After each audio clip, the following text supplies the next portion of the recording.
Հենց հիմա կրկին փորձարկում ենք անում Մարինե 3-ի ամրությունը, նայեք, հետևորդներ ջան, սմարթֆոնը իդեալական աշխատում է։ Mercedes-ի ակի տակ դրե անցել ենք, հիմա Cadillac-ի ակի տակ ենք դնում, անցնենք, տենանք հեռախոսը կփչանա, կջարդվի թե չի ջարդվի, իր վրա է պլյոնկեն է գործարանային, մի հատ կդնես ակի տակ։ Մեկ էլ մի հատ ավտոն կքշեք, վրայով անցնեք։ Սենց դնում ենք ակի տակ։ Վրայով անցնենք, տենանք ջարդվում է թե չէ, գնացինք։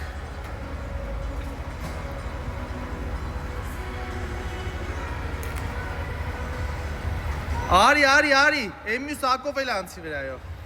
Անցնել է, երկու ակով է անցնել։ Ըհը։ Հիմա աշխատում է հետևորդներ ջան։ Դե ես էլ ինչ փորձարկում անեմ այս հեռախոսի հետ կապված։ Մեկնաբանությունների դաշտում գրեք, ինչ անում եմ, չի ջարդվում։ Իսկ եթե դու էլ ցանկանում ես չկոտրվող հեռախոս, շտապում ես Արցախ մոբայլ ձեռք բերելու։ 149,000 դրամ այս սմարթֆոնի արժեքը։ Գործում է նաև ապառիկ վաճառք։